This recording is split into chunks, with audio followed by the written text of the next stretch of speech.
เป็นงอดูเหมือนจะเป็นอร่อยเหตุจูงใจเปิ้นตัณหาเนี่ยเปิ้นแต่งขึ้นมาพ้องจองกันได้อรรถรสสละสลวยในการเทศการแสดงนะญาติโยมที่ครูบาอาจารย์เปิ้นแต่งไว้หลวงพ่อท่านพระครูโอภาสคณาภิบาลวัดหมื่นสารเชียงใหม่เปิ้นแต่งไว้หลายตัณหานี่มี3ภูกแล้วก็กรรมวิบากแล้วก็ปัญหาด้วยนิพหลายเรื่องวันหลังก็จะทยอยมาเทศให้ศรัทธาญาติโยมท่านสาธุชนทั้งหลายคงจะรับกันหมดแล้วก็ฟังธรรมเนี่ยนะเหลือ15 นาทีจะถึงเวลา4 ทุ่ม4 ทุ่มก็คือ10 โมงคงจะได้อูจ๋าเปิดใจกับญาติโยมท่านสาธุชนทั้งหลายที่ได้รับทราบรับฟังข้อคิดธรรมะที่แสดงเป็นธรรมเมืองในคืนนี้เป็นธรรมสาระที่ถ้าเกิดว่าคนเฮามันทุกข์มันยากมันลำบากเฮาตัดตัณหาความทะยานอยากลงได้ก็จะเห็นปัจจัยเห็นหนทางแห่งความสุขความเจริญ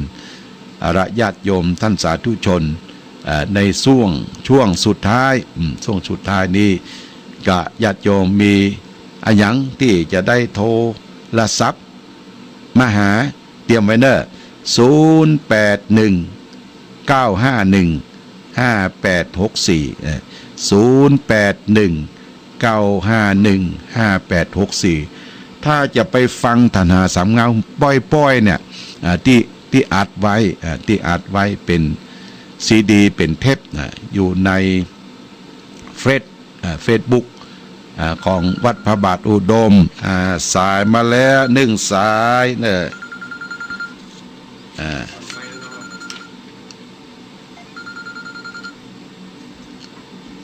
ฮัลโหล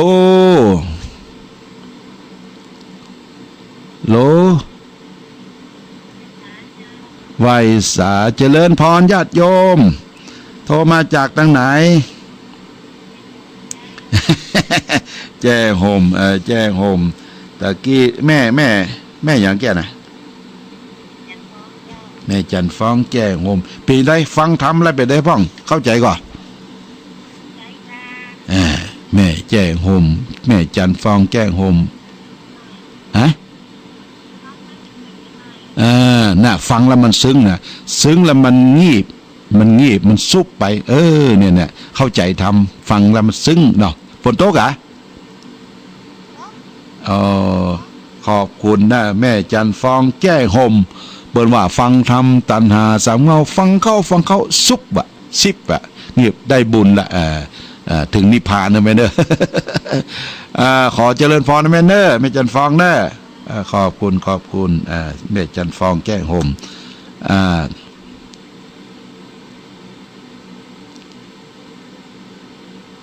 แม่วางสายก็เนอสายที่ต่อไปเข้าฮัลโหล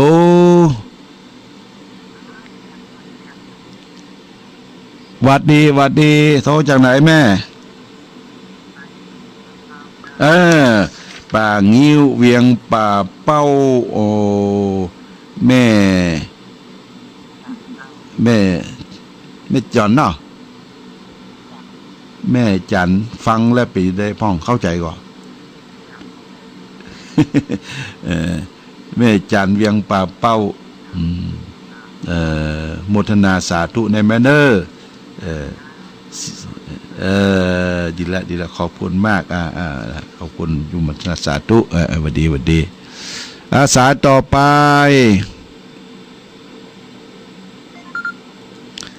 ฮัลโหลเจริญพรไผ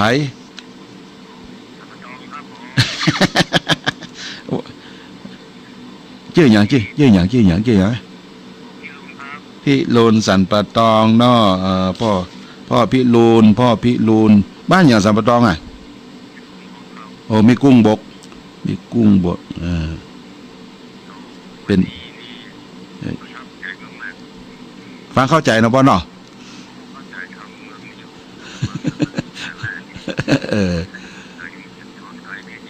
เออเออ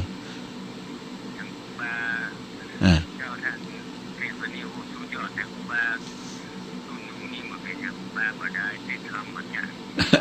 มันเฮาคนบ่เก่ากลางเก่ากลางใหม่เนาะขอบคุณเด้อพ่อหลวงพี่รุนเด้อบ้านแม่กุ้งมกติดตามฟังเนาะงวดหน้าผูก2เด้อขอบคุณเจริญพรหวัดดีพ่อหลวงบ้านแม่กุ้งบกเพิ่นโทรมาอัลโหลภาษาเจ้าท่านพระครู เจริญพรจากไหนแม่เป็นทิมวางบ้านหนองห้าลำบ่อหลวงบ้านบ้านหนองห้าแม่เพ็ญพี่เนาะเจ้าแม่เดือนเพ็ญเจ้าเดือนเพ็ญฟังธรรมไปได้พ่องแม่เข้าใจก่อนเข้าใจดีเจ้าหนองห้าบ้านบ่อหลวงโอ้แม่นี่มันบ่จบดีแม่เนอะแล้วก็เสียงมื้อนี้บ่ใครแค้นเท่าใดเสียงบ่ใครแค้นงวดหน้าฟังผูก2นะเจ้าจักม่วนแล้วเจ้าเจ้าดีแล้วขอบคุณนะแม่เนอะขอบคุณเนอะกำลังใจท่านพระครูนะขอบคุณมากแม่เพียนบ้านหนองห้าบ่อหลวงโมทนาสาธุเนอะแม่เนอะเจริญพรเจริญพร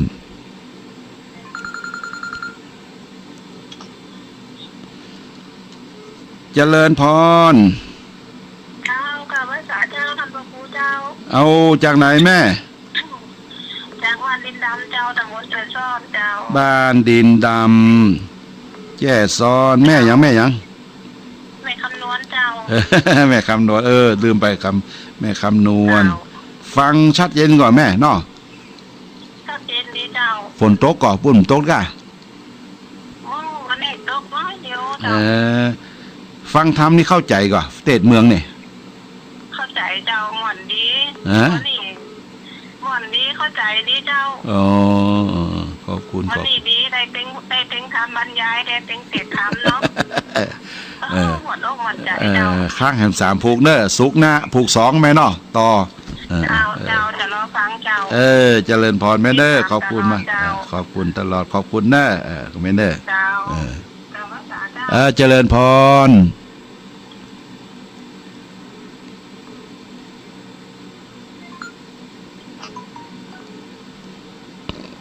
ฮัลโหลเจริญพรจากที่ไหนจากตำบลนครศรีเจ้าอำเภอป่าซางเจ้าป่าซางนครเนี่ยนครเจดีย์เจ้านครเจดีย์แม่หยังแม่แสงแก้ววงคำเจ้าแม่แสงแก้ววงคำวงคำขอบคุณนะแม่เนอะฟังชัดเจนกับแม่ปุ้นชัดเจนดีเจ้ามันมีน้อยเดียวนะตรงๆอาจารย์ปุ้นมันเคลียร์คายที่ไหนมุ้นเนาะเคลียร์คายส่งไปไก่จากฝั่งนี่ไปจังหวัดใกล้บ่ดีละฟังธรรมเมืองวันนี้ฟังธรรมเมืองโบทนาขอบคุณหมู่จักกุลเนาะขอบคุณนะแม่เด้อขอบคุณนะแม่แสงแก้ววงคำป่าซางนครเจดีย์ขอบคุณ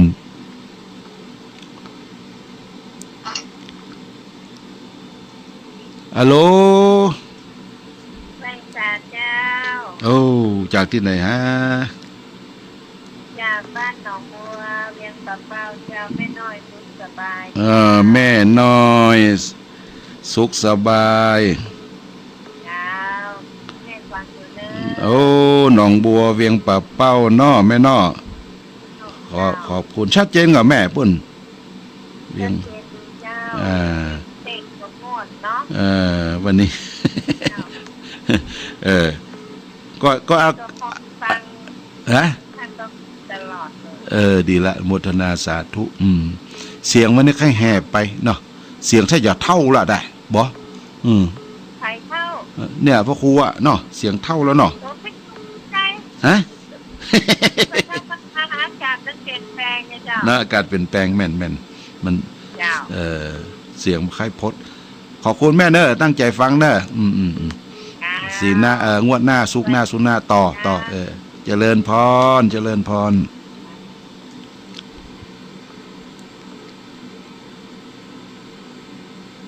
อันนี้ก็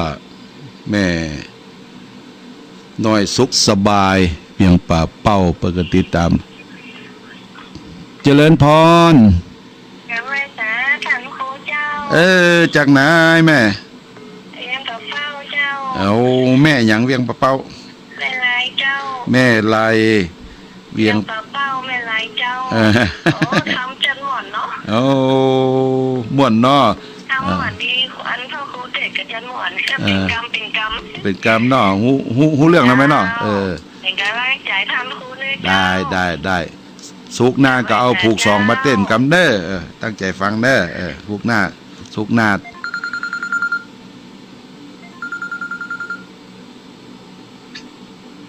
ฮัลโหลเจ้าวัดเจ้าวัดดีโทรจากไหนแม่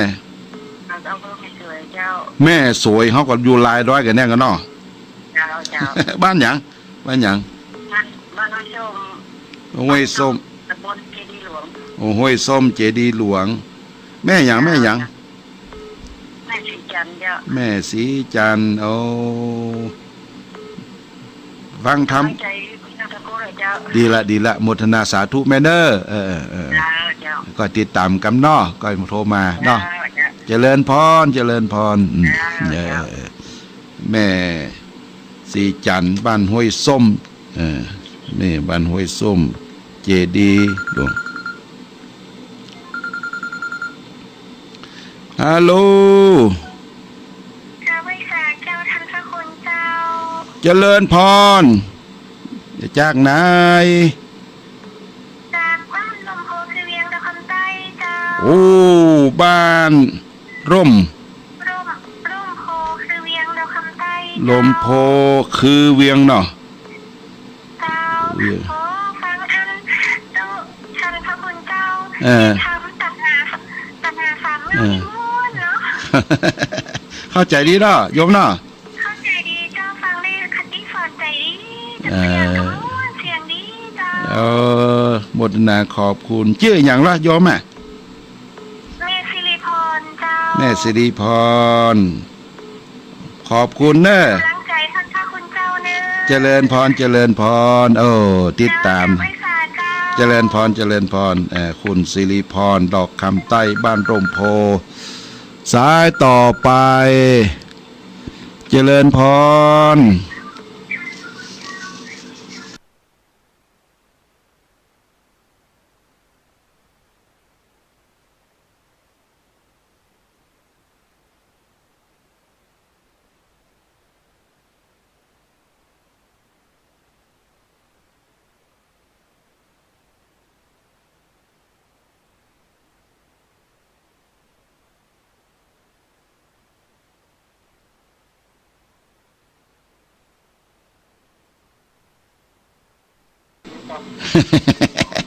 หลงหน่อยแม่น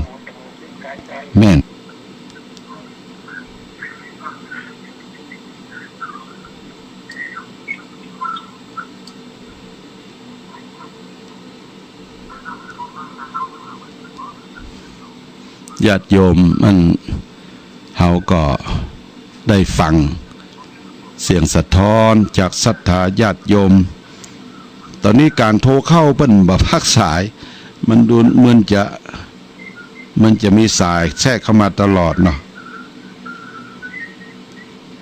ก็ขออนุญาตปิดเสียงก่อนนะญาติโยมนะปิดเสียงแล้วก็อูจากันสักกรรมสองกรรมเดี๋ยวก็จะต้องลากันพักผ่อนในค่ำคืนนี้ขอบคุณอนุโมทนากับญาติโยมศรัทธาผู้ใจบุญทุกท่านที่ท่านได้ตั้งใจสดับรับฟังธรรมะเล็กๆน้อยๆนะจากตู้เจ้าบ้านไก่ ปุ้นเมืองฝาง เมืองฝางก็ศรัทธาญาติโยมเขาก็คงจะได้มาปะมาพบกันหรือว่ามาเอวเมืองฝางเนอะวันที่21วันที่7นี่เพิ่นจะมาคณะหนึ่งอันนี้ก็ตั้งสายและปูนสายอย่างเพิ่นจะมาคณะหนึ่งแล้วก็จะมาเยี่ยมมาเยียนที่วัดพระบาทอุดมน้ำบ่อสาวาและวันที่21เนี่ยคณะใหญ่โดยท่านพระครูยันยงท่านได้ปาญาติโยมคณะใหญ่การนำพาคณะใหญ่รถเป็นร้อยกันเนี่ยบ่ใช่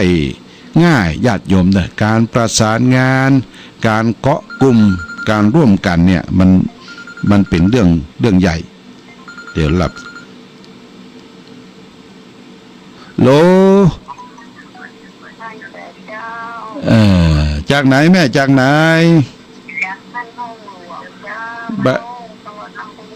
บ้านหงหลวงแม่จันฟ้องเหรอ แม่สีฟันขอโทษแม่สีฟันหงหลวงละปูนเนาะแม่ฟังชัดเจนก่อปุ้นชัดเจนใส่เขียวโมทนาฮะโอ้วันนี้เสียงบ่พอดีเด้อวันนี้ ขอบคุณแม่สีพานบ้านหงหลวงละปูนนะแม่เน้อขอบคุณหวัดดีหวัดดีเจริญพร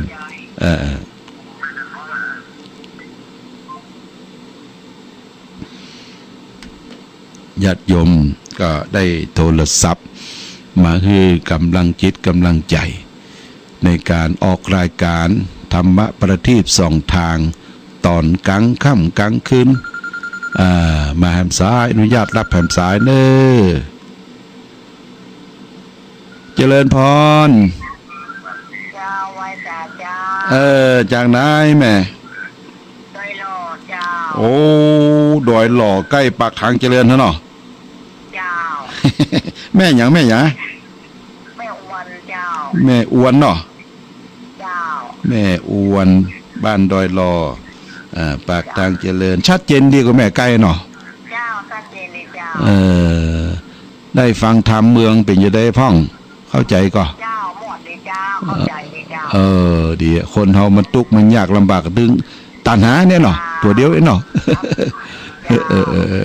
ขอบคุณนะแม่เน้อขอบคุณนะแม่อ้วนบ้านดอยหล่อเจริญพรแม่อ้วนบ้านดอยหล่อไก่ปุณณปักทางเจริญได้โทรมาขอบคุณญาติโยมก็คงจะขอมสักสายเนอะสายสุดท้ายเนาะสายสุดท้ายแล้วก็จะได้สวัสดีลากันในค่ำคืนวันนี้เพราะว่าเวลามาแล้วสายนี้มาจากไหนหวัดดีจากไม่ตาเจ้าหลวงพ่อเจริญพรจากที่ไหนจากเวียงป่าเป้าแม่ยางแม่สำโรยบ้านอย่างแม่ไปเวียงป่ะโอ้บ้านใหม่เจริญเวียงกาหลงเนาะโอ้คิวรถเพิ่นอยู่จังใหม่เนาะเวียงกาหลงไปได้เจ้าพี่น้องตั้งไม่อายก็หลายอยู่เจ้ามีหลายเนาะนามสกุลหยังตั้งไม่อายเพ่นามสกุลจะไม่อายบ้านสันต้นมือแม่ฝางนี่ค่ะเจ้าสันต้นมือนี่ส่วนมากจะไปจากละปูนเนาะบ้านโฮงบ้านหยังเนี่ยเนาะฟังแล้วชัดเจนก่ะแม่และปุ้นแม่สำโรยขอบคุณที่ติดตามรายการได้มาทำบุญมาเอวเนาะมาพบปะอูจามักคุ้นกันโมทนาสาธุเนอขอบคุณแม่สำโรยเจริญพร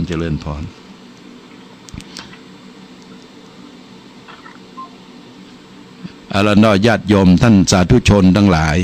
วันนี้รายการธรรมประทีปส่องต่างซึ่งออกภาคกลางคืนวันศุกร์ที่28นะ28วันนี้ก็จะพอสมควรแก่กาลเวลาวันพรุ่งนี้ปฏิบัติธรรมประจำวันเสาร์ที่สำนัก ปฏิบัติธรรมวัดพระบาทอุดมน้ำบ่อสวรรค์แหล่ง21นะพี่น้องอยู่ใกล้อยู่ถ้าลัดใใกล้ฟังแม่ไอใช้ประการได้ยินเสียงนี้ก็มาร่วมกันในการปฏิบัติธรรม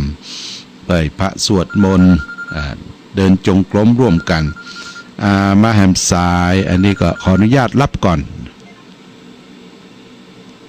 ฮัลโหลไปแต่เจ้าหลวงพ่อเจริญพรตอนนี้ต้นเรื่องเวียงหนองร่องเนอะโอ้ปวดท่อเวียงหนองร่องก่อนเวียงหนองร่องแม่ยะแม่ปราณีเนาะเจ้าโอ้ม่วนดีร้อยทำเนี่ยแต่อย่างนี้ต่ออยู่ผูกหน้าผูกสองดีละโมทนาคนเฮามันทุกข์มันยากลำบากเป็นสอนใจวันนี้ขาภัยเสียงแค่แหบไปหน่อยวันนี้เจริญพรเนอะอ๋อดีกะต้นพึ่งเวียงหนองร่องขอบคุณนะแม่เนอะขอบคุณเนอะเจริญพรเจริญพรเจริญพร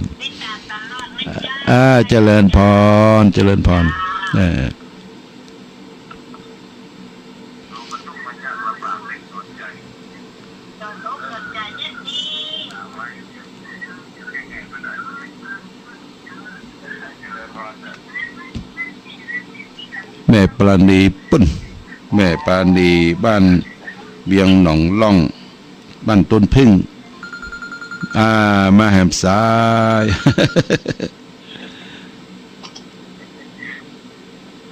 เจริญพรไม่สาเจ้าปีแถลงว่าสายแรกกันไปปีจะได้ท่าเนี่ยกะประเด็นเนี่ยแม่สายตองนะให้กำลังใจนะแม่สายตองเอาก้อนหนึ่งก้อนหนึ่งก้อนต่อฮะทำบ้านนะจ๊ะขออนุญาตนะจ๊ะเอาเลยเจ้ามีจิตมิ่นอย่าได้มิ่นประมาทเจ้าขาดจิตขาดอย่าได้ขาดจิตขาดธรรมเจ้าทำจิตธรรมเหมือนเจ้าทำบุญเจ้าคุณจิตบุญเหมือนเจ้าคุณพ่อคุณแม่เจ้าแผ่จิตแผ่เหมือนเจ้าแผ่แม่จ๋าเจ้าหาจิตหาเหมือนเจ้าหาป้านิพพานเจ้าการเจ้าการจิตนาศรัทธาเจ้าขอบคุณแม่สายทองขอบคุณนะแม่เนอะเป็นคำกรธรรมะทั้งนั้นเจริญพรเจริญพรนะแม่เนอะขอบคุณเนอะละญาติโยมต้องกงทิ้งไว้ก่อนเนาะแล้วก็อำลากันในวันนี้ขอความสุขความเจริญความมีธรรมจงมีแก่ศรัทธาญาติโยมและขอขอบคุณครูบาอาจารย์ที่มอนิเตอร์ฟังผิดพลาดประการใดซุ่มเสียงมันบอกให้ไปอย่างไรก็ต้องขออภัยเนอเพราะว่ารู้สึกว่าวันนี้อากาศมันจะฮ้อนๆอยู่แล้วก็เสียงก็ธรรมดาไม่ใช่เอ็กโคอย่างอยู่ในห้องส่งขอความสุขความเจริญรายการธรรมะประทีปกลางคืนต้องขอลาท่านผู้ฟังไปก่อนขอพรอันประเสริฐล้ำเลิศมีพระรัตนตรัยพระพุทธพระธรรมพระสงฆ์จงปกปักรักษาครูบาอาจารย์พระเจ้าพระสงฆ์ญาติโยมทุกท่านรายการธรรมะประทีปสองทางขอลาก่อนขอผู้ฟังจงตั้งมั่นจิตหันษาด้วยธรรมะขององค์พระพุทธาได้นำพาให้เกิดความสุขสงบเย็นขอเจริญพร